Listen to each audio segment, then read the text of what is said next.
Hello students, Biswajit math study চ্যানেলে তোমাদের প্রত্যেককেই স্বাগত জানাই। আশা করি সবাই ভালো এবং সুস্থ আছো।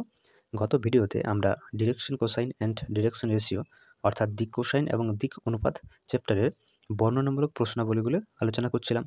সেখানে আমরা 7 অবধি আলোচনা করেছিলাম। এই ভিডিওতে আমরা তার পরবর্তী অর্থাৎ 8 থেকে শুরু করে বেশ কয়েকটা কোশ্চেন আলোচনা করব। তো তোমরা অবশ্যই শেষ অবধি ভিডিওটি দেখবে এবং যদি চ্যানেলে কেউ নতুন হও তাহলে চ্যানেলটি সাবস্ক্রাইব করবে।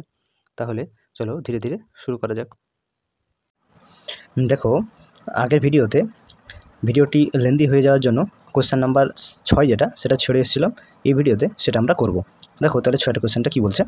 এ একটি বিন্দু দেওয়া আছে, সেই বিন্দু থেকে বি সি বিন্দু দুটি সংযোজক সরেখার উপর অঙ্কিত লম্বের পাদবিন্দুর স্থানাঙ্ক তোমাকে নির্ণয় করতে হবে। তো মনে করলাম যে এটি হলো এ বিন্দু যার স্থানাঙ্ক দিয়ে আছে 1,8,4।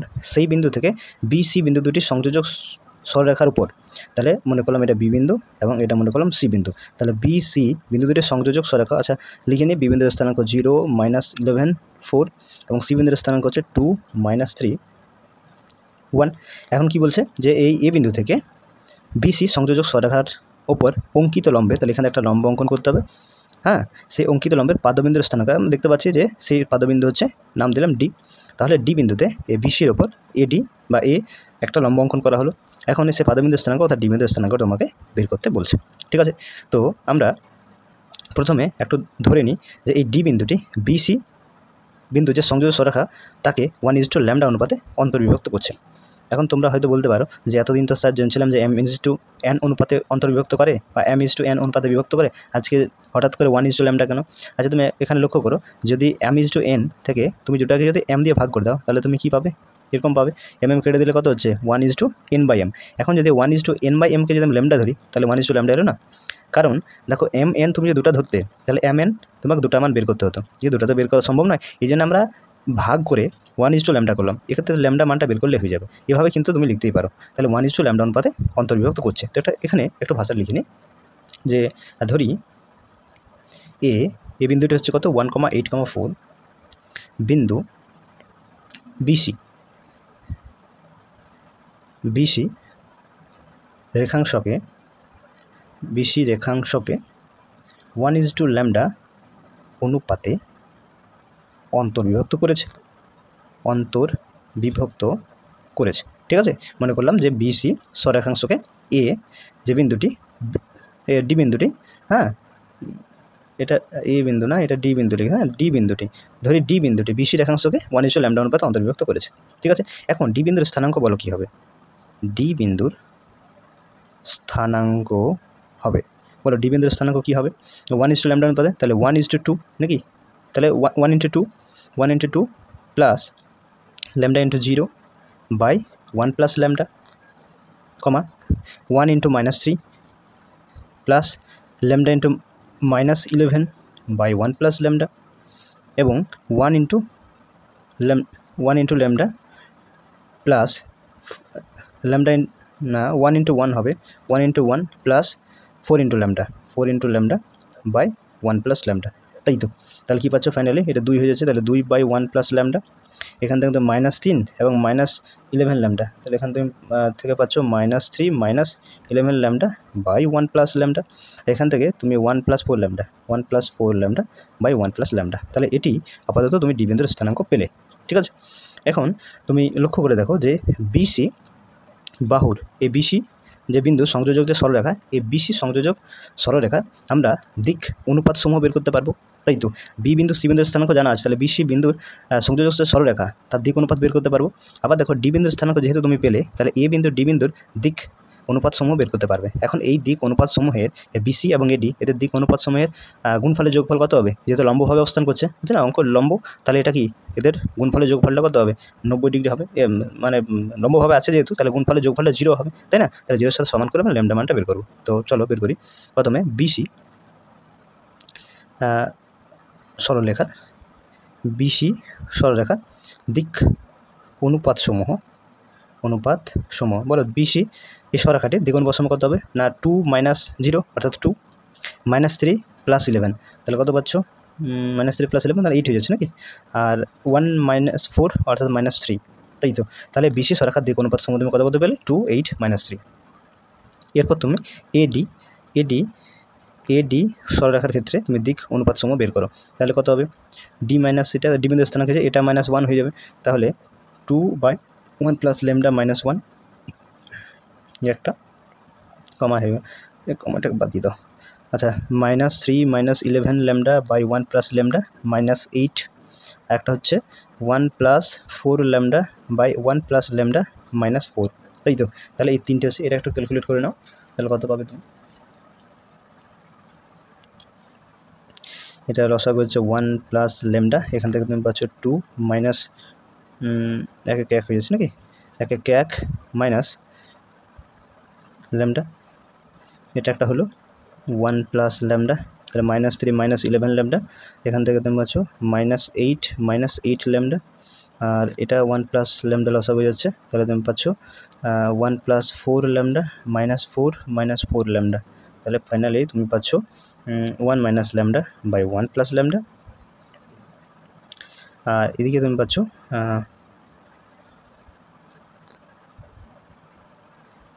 কত হচ্ছে দেখো, -11 নাকি, -11 - 19 λ/1 + λ, আর এখান থেকে তুমি পাচ্ছ -3, এটা 4 λ কেটে যাচ্ছে নাকি, তাহলে -3/1 + λ, এটি হচ্ছে। তাহলে এডি সরেখা তুমি দিক অনুপাত সম পেলে। এখন বিসি এবং এডি এই দুটি দিক যে অনুপাত সম পেলে এদের গুণফলের যোগফল কত হবে, 0 হবে, যেহেতু লম্ব অবস্থান করছে। তাহলে লিখো 2 × 1 - λ/1 + λ প্লাস 8 × -11 - 19 λ/1 + λ প্লাস -3 × -3/1 + λ ইকুয়ালস টু কত হবে, 0 হবে।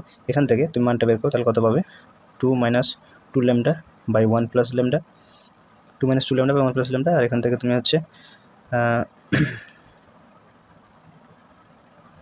-88 -8 19 কত, 152 নাকি, 152 λ/1 + λ, এক্ষেত্রে তুমি মাইনাস মাইনাস প্লাস হয়ে যাচ্ছে, 3 × 3 = 9/1 + λ ইকুয়ালস টু 0।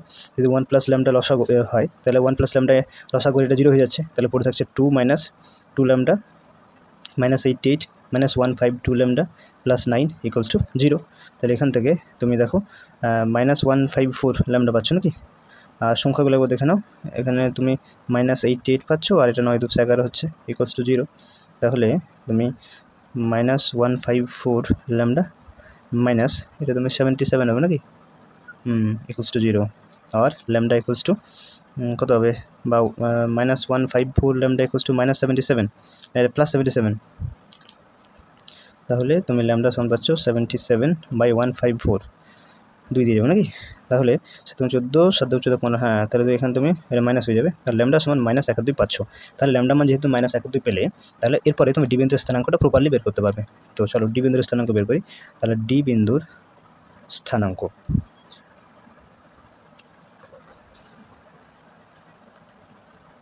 আচ্ছা, ডি বিন্দুর স্থানাঙ্কটা আমাদের কত বেরিয়েছিল, আমি উপর থেকে লিখে নিচ্ছি, তোমরা দেখবে 1 + λ -3 - 11 λ/1 + λ, আর 1 + 4 λ/1 + λ। তোমাকে এখানে ল্যামডা পরিবর্তে 1 2 বসাতে হবে, -1 2 বসাতে হবে, তাহলে 2/1 প্লাস কত, ল্যামডা পরিবর্তে তুমি বসাও -1 2, মানে এটা মাইনাস হয়ে যাচ্ছে। আচ্ছা, মাইনাস এটা একটা হলো, -3 - 11 × -1/2 -3, হ্যাঁ, আর /1 - 1/2, আর এক্ষেত্রে তুমি পাবে 1 + 4 × -1/2 /1 - 1/2, তাহলে তুমি এখানে কত পাচ্ছ, 2, এখানে লসাগু তোমাদের হচ্ছে 2 2 - 1, এক্ষেত্রে তোমার তো এটা মাইনাস মাইনাসে প্লাস, তাহলে -3 মাইনাস মাইনাসে প্লাস 11/2, আর এখানে তুমি পাচ্ছ 2 - 1/2, এখানে তুমি পাচ্ছ এটা কাটতে পারো 2 × 4, তাহলে 1 - 2 বাই, এদিকে তুমি পাচ্ছ 2 - 1/2, তাহলে দেখো এখান থেকে তুমি পাচ্ছ 2/1/2, এটা হয়ে যাচ্ছে তোমার -6 + 11/2 1/2, আর এটা হয়ে যাচ্ছে -1/1/2, এটা হচ্ছে।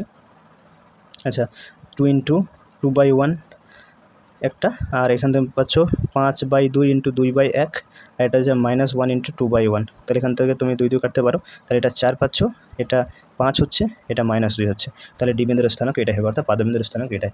ঠিক আছে। নেক্সট দেখো কোশ্চেন নাম্বার 8। 4 - 3 2 3 - 1 5 বিন্দু দুটির সংযোজক সরেখা আর k - 2 1 7 3 - 2 বিন্দু দুটির সংযোজক সরেখার উপর লম্ব হলে k এর মান কত? এখন আমি এখানে একটা লাইন টেনে আমি দুভাগ করে নিয়েছি। প্রথমে আমি ধরলাম যে 4 - 3 2 এবং 3 - 1 5 এই দুটি বিন্দু দুটির সংযোজক সরল রেখার দিক অনুপাত সমূহ a1 b1 c1 হলে a1 সমান কী হবে? আমি মনে করলাম যে এই দুটি বিন্দুর সংযোজক যে সরলরেখা তার দিক অনুপাতগুলো হচ্ছে a1 b1 c1। এখন এটাকে তুমি x1 y1 z1 এবং এই বিন্দুটার স্থানাঙ্ক তুমি x2 y2 z2 যদি ধরো, তাহলে আমরা জানি যে দিক অনুপাতগুলি কী হবে? একটি হবে x2 - x1 অর্থাৎ 3 - 4, এটা তুমি পাবে -1। আরেকটি হবে y2 - y1 অর্থাৎ -1 + 3, এখান থেকে তুমি 2 পাচ্ছ। একটি হবে z2 - z1 অর্থাৎ 5 - 2 সমান 3 পাচ্ছ। একই রকমভাবে আমরা বাকি যে দুটি বিন্দু দেওয়া আছে, অর্থাৎ আবার মনে করি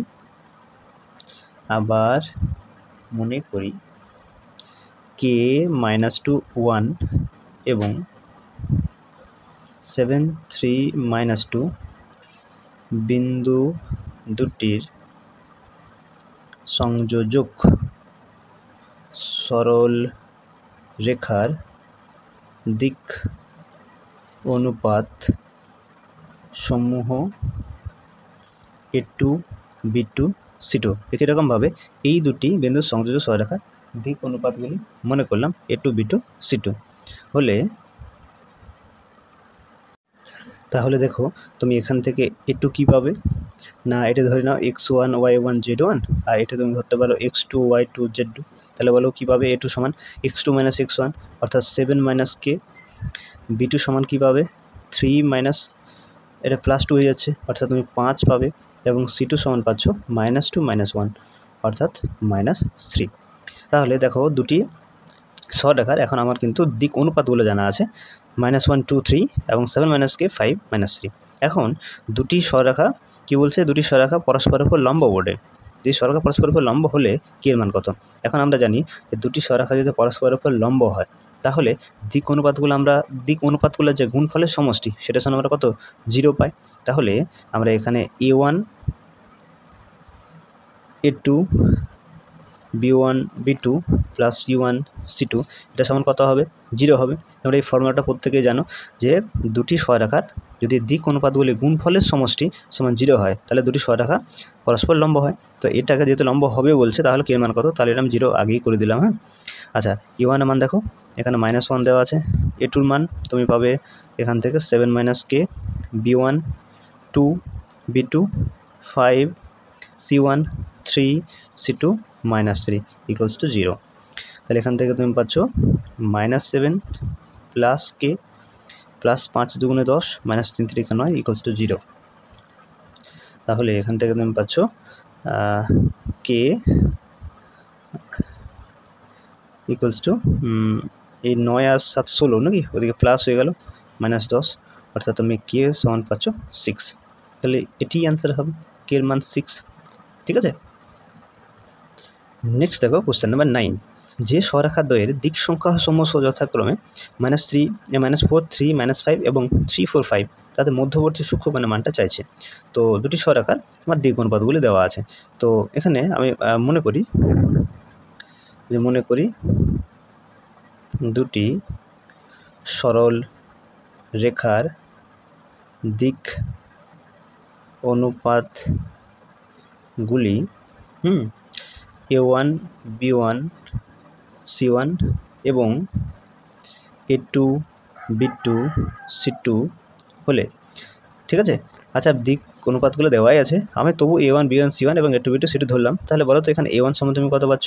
-4। আচ্ছা, b1 সমান কত পাচ্ছ? 3 এবং C1 সমান পাচ্ছ -5, তাই না? একই রকমভাবে তুমি A2 সমান কত পাবে? 3, B2 সমান কত পাবে? 4 এবং C2 সমান কত পাবে? 5। তাহলে A1 B1 C1 A2 B2 C2 অর্থাৎ দুটি স্বরেখার দ্বিকোণপাতগুলো আমার অলরেডি জানা আছে। এখন আমরা মধ্যবর্তী কোণটা চাইছে স্বরেখা ধরি মধ্যবর্তী সূক্ষ্মকোণের মানটা। এখন আমরা একটা ফর্মুলা জানি, তার আগে একটু লিখে নিই যে ধরি সরল রেখা দুটির মধ্যবর্তী সূক্ষ্মকোণ থিটা হলে একটা ফর্মুলা আমাদের জানা আছে। ফর্মুলাটা কি? যে cos থিটা সমান mod of A1 A2 plus B1 B2 plus C1 C2 by root under of A1 তার হোল স্কোয়ার, B1 তার হোল স্কোয়ার, C1 তার whole square into root over of A2 তার হোল স্কোয়ার প্লাস B2 তার whole square plus C2 তার whole square. ঠিক আছে? এই ফর্মুলার সাহায্যে আমরা দিক অনুপাত দেওয়া থাকলে খুব সহজে তার মধ্যবর্তী অ্যাঙ্গেল থিটাটা বের করতে পারবো। তো চলো মানটা বসানো হোক। cos থিটা দেখো A1 -4 A2 হচ্ছে 3, তাহলে গুণ করলে তুমি -12 পাবে। B1 B2 তাহলে 3 × 4 তাহলে 3 4 12 হয়ে যাচ্ছে। C1 C2 -5 প্লাস 5 তো গুণ করলে তো -25 পাবে, তাই না? আর এটা দেখো তুমি A1 তার স্কোয়ার করে তুমি পাচ্ছ 16 হয়ে যাবে। B1 তার স্কোয়ার করে তুমি 9 পাবে। C1 তার স্কোয়ার করে তুমি 25 পাবে। একই রকমভাবে A2 তার স্কোয়ার করলে তুমি 9 পাচ্ছ, B2 তার স্কোয়ার করলে তুমি 16 পাচ্ছ, আর C2 তার স্কোয়ার করে তুমি 25 পাচ্ছ। তাহলে পড়ে থাকছে তোমার cos থিটা -12 প্লাস তো কেটে যাচ্ছে, তাহলে মাইনাস mod of 25। আর এখান থেকে তুমি 16 9 25 25 50 হয়ে যাচ্ছে নাকি, আর এটা 50 হয়ে যাচ্ছে। তাহলে এখান থেকে তুমি পাচ্ছ cos থিটা সমান mod of -25 মানে কি 25, আর এখানে 50 50 গুণ করলে তুমি শুধু 50 পাবে। তাহলে 25 দুগুণে 50 এখানে লিখে নিই, তাহলে পাচ্ছি cos theta equals to half. এবার বলো তো cos কত মান হাফ হয়? না তোমরা বলবে cos 60 ডিগ্রি মান, অর্থাৎ cos π/3 মান হয়। তাহলে এখান থেকে তুমি যদি cos কেটে দাও তাহলে থিটা সমান কত পাচ্ছ? π/3। তাহলে স্বরেখা দুটির মধ্যবর্তী কোণ কত? π/3 অর 60 ডিগ্রি। বোঝা গেছে?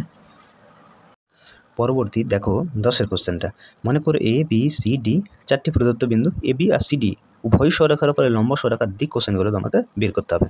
তো আমি মনে করলাম যে এটি A বিন্দু, যার স্থানাঙ্ক দেওয়া আছে 2 -3 -1। এটি হচ্ছে B বিন্দু, যার স্থানাঙ্ক হচ্ছে 4 5 2। এটা মনে করলাম C বিন্দু, যার স্থানাঙ্ক হচ্ছে -3 4 1, এবং এটি হচ্ছে D বিন্দু, যার স্থানাঙ্ক হচ্ছে 2 3 5। এখন এই AB সরলরেখা এবং CD সরলরেখা, ঠিক আছে? এই দুটি সরলরেখার উপর লম্ব একটি সরলরেখা, এই দুটি সরলরেখার উপর লম্ব একটি সরলরেখা। তাহলে এটাকে আমি যোগ করে এইভাবে বোঝানোর ক্ষেত্রে এরকম করলাম, হ্যাঁ, যে এই সরলরেখাটার নাম দিয়ে দিলাম DE। এই DE সরলরেখাটি দেখো এই AB এবং CD উভয় সরলরেখার উপরে কিন্তু লম্বভাবে অবস্থান করছে। তাহলে এই সরলরেখাটির দিক কোসাইনগুলো তোমাকে বের করতে হবে। তো আমরা আপাতত মনে করি AB এবং CD উভয় সরল রেখার ওপর লম্ব সরল রেখার দিক কোসাইন সমূহ হলো L M N। এরকম মনে করলাম যে এই যে লম্ব সরলরেখাটি যেটা AB এবং CD উভয় সরলরেখার উপর লম্ব, তাহলে সেই সরলরেখার দিক কোসাইনগুলো হচ্ছে L M N। এটা মনে করলাম, ধরলাম, ঠিক আছে? তাহলে এবার তোমরা বলো তো AB সরলরেখা, তাহলে AB সরলরেখার দিক কোসাইনগুলো কী কী হবে? AB সরল রেখার দিক কোসাইন সমূহ হবে, বলো AB সরলরেখার দিক কোসাইন সমূহ কী কী হবে? 4 - 2 অর্থাৎ 2, 5 - 3 তাহলে এটা মাইনাস মাইনাসে প্লাস 3 হয়েছে, তাহলে 8 হবে। আর 2 মাইনাস এটা প্লাস হয়ে যাচ্ছে, তাহলে 3। তাহলে দেখো তুমি পাচ্ছ AB সরলরেখার দিক কোসাইনগুলো হচ্ছে 2 8 3। একই রকমভাবে এই CD সরলরেখার দিক কোসাইনগুলো কত হবে? CD, তাহলে এই যে C বিন্দু -3 4 1, এটা 2 3 5, তাহলে 2 মাইনাস এটা তো প্লাস হয়েছে অর্থাৎ 5, 3 - 4 -1, 5 - 1 তাহলে এখান থেকে তুমি পাচ্ছ 4। তাহলে সিডি সরেখার দিক কোসাইনগুলো হচ্ছে 5 - 1 4। ঠিক আছে, এখন আমরা জানি যে এই ডিই সরেখাটা যদি এবি সরেখার উপর লম্ব হয় তাহলে এদের দিক কোসাইনগুলো গুণফলে যোগফল কত হবে? 0 হবে, তাই তো? একইরকমভাবে যদি এই সিডি সরেখার উপর ডিই সরেখাটা লম্ব হয় তাহলে এটার এবং এটার দিক কোসাইনগুলোর অনুপাত গুণফলের যোগফল কত হবে? 0 হবে, তাই না? তাহলে যদি আমি এটার ক্ষেত্রে করি, এবি এবং সিডির ক্ষেত্রে করি, এবি এবং ডিইর ক্ষেত্রে যদি করি, এবি এবং ডি দুটি সরেখা পরস্পর লম্ব আছে, তাহলে আমরা কী লিখতে পারি? এদের দিক যে কোসাইনগুলো তাদের অনুপাত আমরা 0 করতে পারি। মানে আমরা কী পাবো? L into 2 plus M into 8 plus N into 3, এটা সমান কত পাবো? 0 পাবো। কারণ দিক কোসাইনগুলোর গুণফলের যোগফল 0 হয় যদি তারা লম্বভাবে অবস্থান করে। তাহলে এখান থেকে তুমি ফাইনালি যেটা পাচ্ছ 12 8m 3n = 0, এটা তুমি 1 নম্বর সমীকরণের নাম দাও। এরকমভাবে ডিই এবং সিডি এই দুটি কিন্তু পরস্পর লম্ব আছে, তাহলে এদের তুমি দিক কোসাইনগুলোর যে গুণফল সেটা তুমি কত লিখতে পারো? 0 লিখতে পারো। তাহলে l × 5 plus m × -1 plus n × 4 = 0। তাহলে তুমি পাচ্ছ 5l - m প্লাস 4n = 0, এটা নাম দাও 2 নম্বর সমীকরণ। এখন 1 নম্বর 2 নম্বরকে সমীকরণকে সমাধান করলে তুমি l m n এর মানটা খুব সহজে পাবে। তো চলো করা যাক। 1 নম্বর ও 2 নম্বর সমীকরণকে বজ্র গুণন প্রণালীর সাহায্যে পাই কী হবে বলো? l/something = m/something n/something, তাই তো? এরপরে মানগুলো তুমি দেখো, যদি এল এর মানটা বের করতে হবে এলকে চাপা দাও, তাহলে কী পড়ে থাকছে? এটা গুণ হয়ে যাবে নাকি? মানে 4 8 32 হচ্ছে, মাইনাস এটা গুণ হবে, অর্থাৎ এটা +3 হয়ে যাবে। এবার এম এর মান বের করতে হলে এটাকে চাপা দাও, তাহলে এটা হচ্ছে তোমার 3 5 15, মাইনাস এটা গুণ করলে তুমি 4 2 8 পাবে। এন এর মানটা যখন বের করে তখন এটাকে চাপা দিতে হবে, তাহলে থাকছে 2 1 2 মানে -2 আর মাইনাস 5 8 40, এটা সমান এরকম পাচ্ছ। তাহলে ফাইনালি একবার লিখে নিই, l/35 m/7 n/-42। এখন এটা সমান আমরা ল্যামডা ধরে নিচ্ছি, ঠিক আছে? তাহলে বলো এল সমান কী হবে? এল সমান পাচ্ছ তাহলে তুমি 35 ল্যামডা। এইরকমভাবে এম সমান কত পাচ্ছ? 7 ল্যামডা। আচ্ছা, তাহলে এন সমান তুমি কত পাচ্ছ? -42 ল্যামডা। এখান থেকে ল্যামডা এরকম মান পাচ্ছ নাকি? আচ্ছা, এখানে একটু তুমি দেখো, এটা তুমি একটু কম করে নিতে পারো। এটা 7 দিয়ে যদি কেটে দাও তাহলে কত পাবে? 5 7 35, 7 1 7, 6 7 42।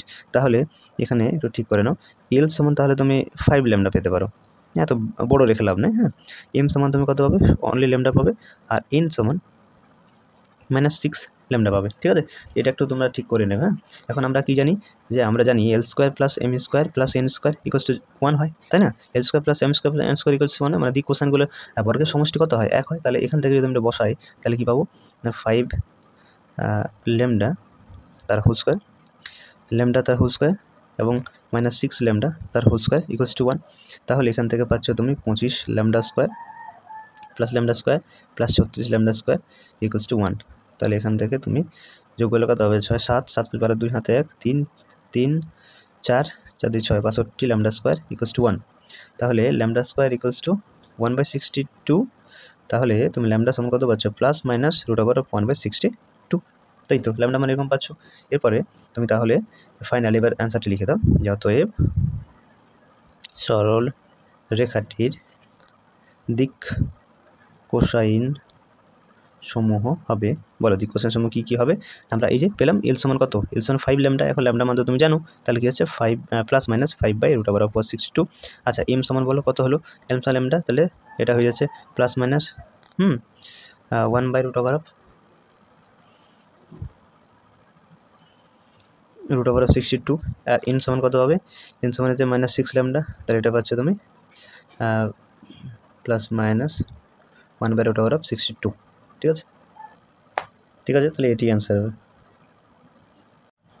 পরবর্তী দেখো কোশ্চেন নাম্বার 11, দিক অনুপাতের সাহায্যে প্রমাণ করো 4 2 -6 5 -3 1 12 4 5 11 9 -2 বিন্দুগুলি একটি আয়তক্ষেত্রের শীর্ষবিন্দু। তো সবার প্রথমে আমি এই 4টি বিন্দুকে একটু ধরে নিই, হ্যাঁ? ধরে নিই এ 4 2 -6, এটাকে আমি বি বিন্দু মনে করলাম, যার স্থানাঙ্ক 5 -3 1। এটাকে সি বিন্দু মনে করলাম, যার স্থানাঙ্ক 12 4 5, এবং এটাকে ডি বিন্দু মনে করলাম, যার স্থানাঙ্ক হচ্ছে 11 9 -2। এখন এই 4টি বিন্দুকে যোগ করলে একটা তুমি আয়তক্ষেত্রে পাবে, অর্থাৎ আয়তক্ষেত্রের 4টি শীর্ষবিন্দু, সেটা তোমাকে প্রমাণ করে দেখাতে হবে। সেটা কিন্তু অবশ্যই দিক অনুপাতের সাহায্যে। তো সর্বপ্রথম ছোট্ট করে একটা আয়তক্ষেত্রের ছবি এঁকে নিচ্ছি। এখানে মনে করলাম এটি এ বিন্দু, এটি বি বিন্দু, এটি সি বিন্দু এবং এটি ডি বিন্দু। এ বি সি ডি প্রত্যেকের স্থানাঙ্ক আমাদের দেওয়া আছে। এখন আমরা এ বি, এই যে বাহু বা সরলরেখাংশ, এর দিক অনুপাত বের করব, বিসির ক্ষেত্রে বের করব, সিডির ক্ষেত্রে বের করব এবং ডি এর ক্ষেত্রে বের করব। তো এখানে লিখে নিই যে এ বি সরল রেখাংশের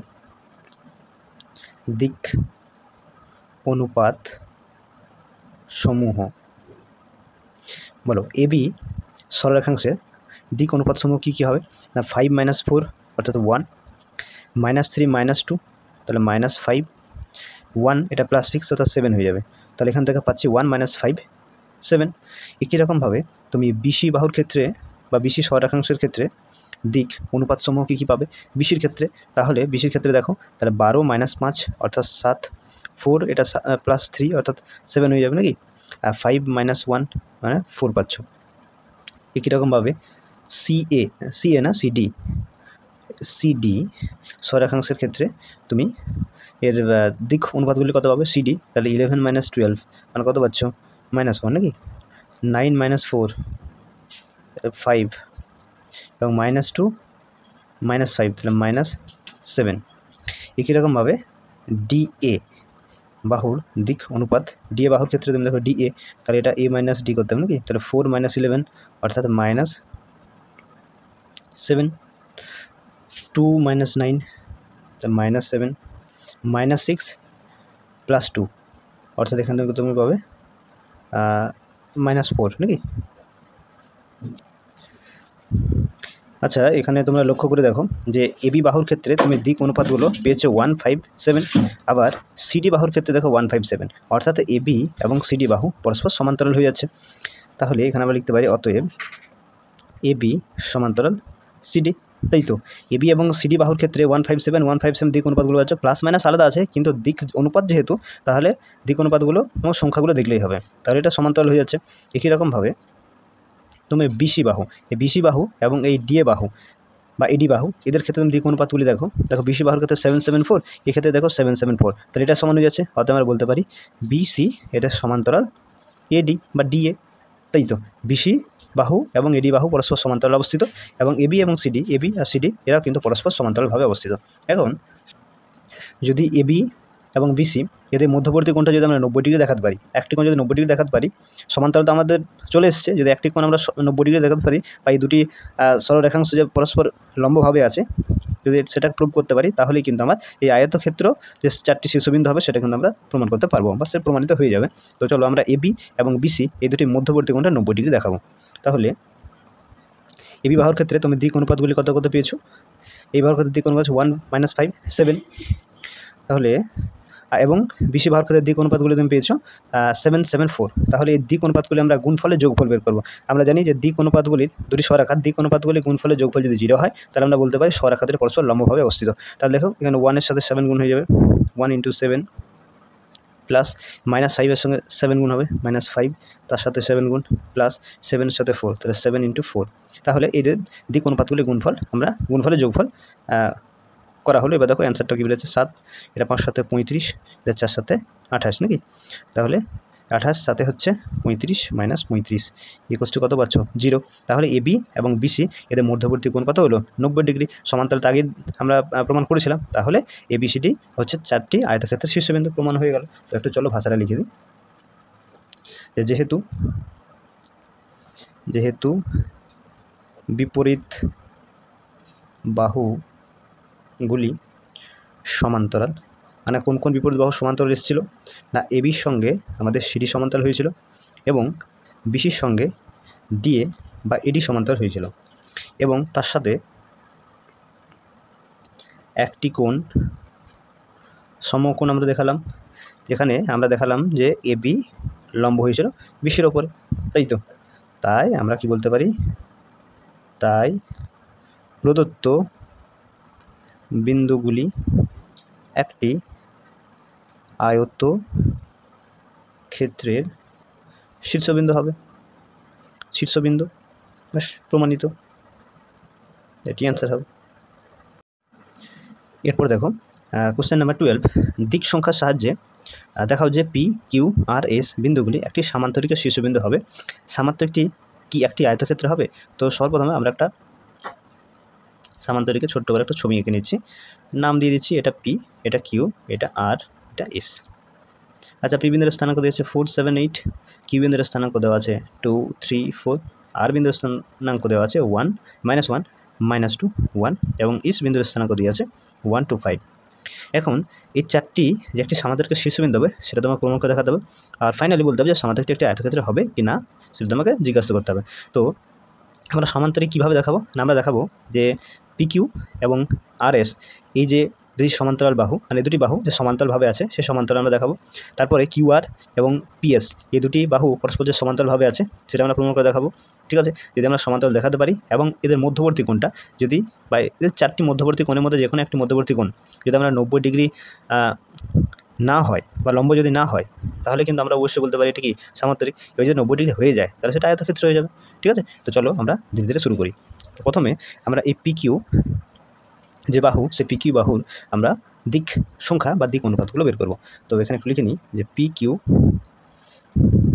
বাহুর দিক অনুপাত সমূহ, বলো দিক অনুপাত সমূহ কি পি কিউ বাহুর ক্ষেত্রে দিক অনুপাতগুলি কত করতে পাবে? 2 - 4 তাহলে -2, 3 - 7 তাহলে -4, 4 - 8 তাহলে -4। একই রকমভাবে পি কিউ হলো, এবার কিউ আর এর ক্ষেত্রে দেখো, কিউ আর বাহুর ক্ষেত্রে তুমি দিক অনুপাত সমূহ কত পাবে? কিউ আর তাহলে -1, -2 তাহলে হয়ে যাবে -3, -2, -3 -5, 1 - 4 তাহলে -3। চলো তারপরে আর এস এর ক্ষেত্রে দেখো, আর এস বাহুর দিক অনুপাত সমূহ, আর এস তাহলে 1 + 1 তাহলে 2 হয়ে যাচ্ছে, 2 + 2 তাহলে 4, 5 - 1 মানে 4 এবং ফাইনালি এস ফি এর ক্ষেত্রে এস ফি এর দিক অনুপাত সমূহ এসপি তাহলে 4 - 1 মানে 3, 7 - 2 অর্থাৎ 5 এবং 8 - 5 অর্থাৎ 3। তাহলে তুমি এই চারটি বাহুরেই দিক অনুপাত সমূহ পেলে। এবার লক্ষ্য করে দেখো এই পি কিউ বাহুর ক্ষেত্রে তুমি দিক অনুপাতগুলো পেয়েছো 2, 4, 4। একই রকমভাবে তুমি এস আর বা আর এসের ক্ষেত্রে তুমি দেখো 2, 4, 4 পেয়েছো, প্লাস মাইনাসগুলো আলাদা আছে, ওরকম প্লাস মাইনাস আলাদা থাকতে পারে, যেহেতু তুমি দিক অনুপাত খুঁজছো, দিক অনুপাত তুমি ম্যাচ করাচ্ছ, তাহলে তুমি দেখতে পাচ্ছ দিক অনুপাতগুলো সমান হয়ে গেছে, অর্থাৎ পি কিউ এবং আর এস এই দুটি বাহু পরস্পর সমান্তরালভাবে অবস্থিত। তাহলে আমরা এখান থেকে দিক অনুপাতগুলো সমান, তাহলে বলতে পারি যে পি কিউ সমান্তরাল আর এস বা এস আর। একই রকমভাবে তুমি লক্ষ্য করো এই কিউ আর এর ক্ষেত্রে তুমি দিক অনুপাতগুলো পেয়েছো 3, 5, 3। এবার তুমি পিএসের ক্ষেত্রে বা এসপি এর ক্ষেত্রে দেখো 3, 5, 3, তাহলে এই অনুপাতগুলো সমান চলে এসছে। তাহলে তুমি এখান থেকে বলতে পারো যে কিউ আর সমান্তরাল পিএস, তাই তো? তাহলে সমান্তরাল প্রমাণ হয়ে গেল। তাহলে আমরা এখান থেকে বলতে পারি যে যেহেতু এর বিপরীত বাহুগুলো পরস্পর সমান্তরাল তাহলে এটি সামান্তরিক হবে। এরপরে আমরা সেই সামান্তরিকটি আয়তক্ষেত্র হবে, এখানে একটু লিখে নিই, যেহেতু বিপরীত বাহুগুলি সমান্তরাল তাই পি, কিউ, আর, এস বিন্দু চারটি একটি সামান্তরিকের শীর্ষবিন্দু হবে, এখন এই সামান্তরিকটা আয়তক্ষেত্র হবে। আচ্ছা, আমরা জানি প্রত্যেকেই যে কোনো একটি সামান্তরিক একটা আয়তক্ষেত্র কখন হয়? যদি তার কর্ণ দুটি সমান হয়। যে সামান্তরিকের কর্ণ দুটি সমান সেই সামান্তরিক আমরা আয়তক্ষেত্র বলতে পারি, অথবা যে সামান্তরিকের সন্নিহিত বাহুগুলোর মধ্যবর্তী কোণ, মানে চারটির সন্নিহিত বাহুগুলোর মধ্যবর্তী কোণগুলো 90 ডিগ্রি হবে, তখন আমরা সামান্তরিকটাকে একটা আয়তক্ষেত্র বলতে পারি। তাহলে এই সামান্তরিকটা আয়তক্ষেত্র হবে কি না তার জন্য আমরা একটা মধ্যবর্তী অ্যাঙ্গেল বের করবো। ধরো পি কিউ এবং কিউ আর এই যে বাহু এদের মধ্যবর্তী কোণটা বের করবো, যদি 90 ডিগ্রি হয়ে যায় তাহলে আমরা বলতে পারি এটা আয়তক্ষেত্র হবে। আর 90 ডিগ্রি কোণ না উৎপন্ন করে তাহলে অবশ্যই আমরা বলতে পারি যে এই সামান্তরিকটা আয়তক্ষেত্র নয়। ঠিক আছে, তো চলো আমরা কোণটা বের করি পি কিউ এবং কিউ আরের ক্ষেত্রে। আচ্ছা, দুটা বাহুর ক্ষেত্রে আমার কি জানা আছে? আমার দিক অনুপাতগুলো জানা আছে। দিক অনুপাতগুলোর গুণফলের সমষ্টি যদি 0 চলে আসে তাহলে অবশ্যই বলতে পারি দুটি বাহু পরস্পর কি লম্বভাবে অবস্থান করছে। এবার যদি দিক অনুপাতগুলি গুণফলের যোগফল যদি 0 না আসে তাহলে আমরা বলতে পারি যে এই দুটি বাহু পরস্পর লম্বভাবে অবস্থান করছে না বা এদের মধ্যবর্তী কোণ 90 ডিগ্রি হবে না, তাই তো? তো চলো বের করি। পি কিউ বাহুর ক্ষেত্রে তুমি দেখো দিক অনুপাতগুলো জানছো -2, আর কিউ আর বাহুর ক্ষেত্রে দিক অনুপাতগুলো তোমার আছে এই যে এইটাই বটে -3 নাকি, তাহলে -3 প্লাস -4 × -5 -4 × -5 প্লাস -4 × -3, তাহলে এখান থেকে তুমি পাচ্ছ এটা 6 হয়ে যাচ্ছে, এটা 4 5 20 হচ্ছে, এটা 12 হচ্ছে, তাহলে কত হচ্ছে তুমি এখান থেকে 20 6 26 প্লাস 12 8 38 38 পাচ্ছ, তা সেটা অবশ্যই নট ইকুয়ালস টু 0। তাহলে আমি দেখতে পাচ্ছি এই দুটি বাহুর ক্ষেত্রে হ্যাঁ দিক অনুপাতগুলির যে গুণফল সেই গুণফলটা কিন্তু 0 এলো না, তাহলে এই দুটি বাহু পরস্পর লম্বভাবে অবস্থান করছে না, অর্থাৎ এই সামান্তরিকটি আয়তক্ষেত্রে নয়। তো চলো একটু ভাষা লিখে নিই।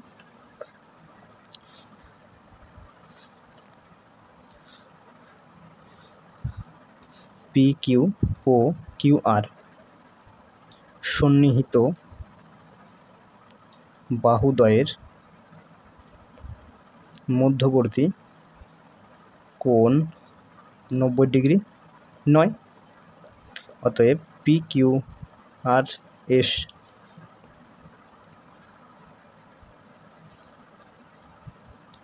বিন্দুগুলি একটি সামান্তরিকের শীর্ষবিন্দু, এটা তো আমরা আগে প্রমাণ করেছি, কিন্তু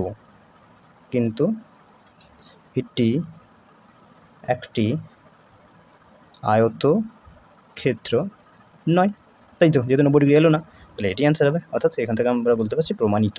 ঠিক আছে, দেখো পরের কোশ্চেন 13।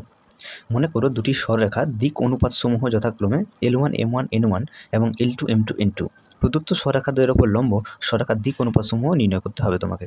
তো মনে করলাম আমি একটি সরলরেখা এটি, যার দিক অনুপাতগুলি দেওয়া আছে L1 M1 N1, ঠিক আছে, এবং আরেকটি সরলরেখা মনে করলাম এটি, যার দিক অনুপাতগুলো দেওয়া আছে L2 M2 N2। এখন আমি নাম দিয়ে দিই A B C, মনে করলাম যে AB একটি সরলরেখা, এবং এখান থেকে আরেকটা নাম দিয়ে দিই, এটা D নাম দিয়ে দিই, এটা C, তাহলে AB এবং CD দুটি সরলরেখা। এখন একটি সরলরেখা এই দুটি সরলরেখার উপরে লম্ব, তাহলে মনে করলাম এরকমভাবে আছে, হ্যাঁ, এখন নাম দিলাম ধরো EF। তো দেখা গেল যে EF ABর সাথেও লম্ব আছে এবং CD সরলরেখার সাথেও লম্ব আছে। এখন তাহলে এই EF এই সরলরেখাটির দিক অনুপাতসমূহ কী হবে, তোমাকে এটা চাইছে। এখন আমি ধরে নেব যে দিক অনুপাতসমূহ হবে A, B, C। পরবর্তী ক্ষেত্রে A, B, C এর মান কিন্তু আমাদেরকে বের করে দেখাতে হবে। তো চলো লিখে নিই একটু, হ্যাঁ, ধরি দুটি সরল রেখার উপর লম্ব সরল রেখার দিক অনুপাত সমূহ যথাক্রমে A, B, C। বোঝা গেছে? তাহলে আমি ধরলাম যে ওপর লম্ব যে সরলরেখাটি, দুটি সরলরেখার ওপর যে লম্ব সরলরেখাটি, তার দিক অনুপাতগুলো আছে A, B, C, ঠিক আছে। এখন আমরা একটা ফর্মুলা জানি যে দুটি সরলরেখা যদি পরস্পরের মধ্যে 90 ডিগ্রি কোণ বানায়, দুটি সরলরেখা যদি পরস্পরের উপর লম্ব হয়, তাহলে সেই দুটি সরলরেখার দিক অনুপাতগুলির গুণফলের যোগফল কিন্তু 0 হয়। এই ফর্মুলাটা আমাদের প্রত্যেকে জানা আছে। এখন এই সরলরেখার ক্ষেত্রে আমরা তাহলে কী পাবো, না আমরা পাবো A × L1 B × M1 plus C × N1 সমান কত হবে, সমান 0 হবে, তাই তো, কারণ এই দুটি সরলরেখা পরস্পর লম্বভাবে অবস্থান করছে। এটা নাম দাও তুমি 1 নম্বর সমীকরণ। একই রকমভাবে এই সরলরেখাটি এবং এই সরলরেখাটি এরাও পরস্পর লম্বভাবে অবস্থান করছে, তাহলে এদের দিক অনুপাতগুলির গুণফলের যোগফল কত হবে, 0 হবে। আমরা কি লিখতে পারি, A × L2 plus B × M2 plus C × N2 equals to 0। এটা তোমার 2 নম্বর সমীকরণ নাম হয়ে যাচ্ছে। এখন 1 নম্বর আর 2 নম্বর সমীকরণকে তুমি যদি পর্যায়ক্রম পদ্ধতির সমাধান করো, তাহলে সেখান থেকে A, B, C এর মানটা খুব সহজে পাবে, ঠিক আছে। তো একটু লিখে নাও, 1 নম্বর ও 2 নম্বর সমীকরণকে বজ্র গুণন প্রণালীর সাহায্যে পাই, মানে বজ্রগুণন প্রণালী আমরা এখানে ইউজ করছি। তাহলে বলো কী হবে, না A by something, B by something and C by something হবে। তো এখন তুমি একে যখন বের করবে, তাহলে এটা তুমি চাপা দাও, তাহলে কী পড়ে থাকছে তোমার M1 × M2 M1 × N2 minus এটা, অর্থাৎ M2 × N1। এরপরে B বের করতে হবে, তুমি এটাকে চাপা দিতে হবে, তাহলে তুমি কী পাচ্ছ N1 × L2 minus N2 × L1 N2 × L1। এরপর C বের করছো, তাহলে এটাকে চাপা দাও, তাহলে কী পাচ্ছ তুমি L1 × M2 minus L2 × M1, তাই তো, এরকম একটা তুমি মান পাচ্ছ। তাহলে A বাই এটা, B বাই এটা, C বাই এটা হচ্ছে। এখন তুমি এটা সমান ল্যামডা ধরে নাও, তাহলে তুমি এখানে এ সমান কী পাবে? এ সমান পাবে lambda into m1 into minus m2 n1। একইরকমভাবে তুমি বি সমান কত পাবে? বি সমান lambda into n1 l2 minus into l1। একইরকমভাবে সি সমান তুমি পাবে lambda into l1 m2 minus l2 m1, তাই না? এখন তোমাকে দেখো দিক অনুপাত সমূহ চাইছে, এই দুটি সরাকার বা লম্ব যে সরাকার তার দিক অনুপাত সমূহ চাইছে, তাহলে তুমি ল্যামডাটা বাদ দিতে পারো, ঠিক আছে? কারণ দিক অনুপাত তো চাইছে, তুমি ল্যামডাটা বাদ দিলেও কোনো অসুবিধা নেই, ল্যামডাকে বাদ দিতে পারো, ঠিক আছে? তাহলে সরল রেখাটির দিক অনুপাত সমূহ বলো কী কী হলো? না, একটি হলো m1 into minus m2 n1 একটি, তারপরে হচ্ছে n1 l2 minus n2 l1, আরেকটি হচ্ছে l1 m2 minus l2 m1। বোঝা গেছে? যেহেতু দিক অনুপাত চাইছে তাহলে তুমি ল্যামডাটা বাদ দিতে পারো, ঠিক আছে? তাই এটি অ্যান্সার হবে।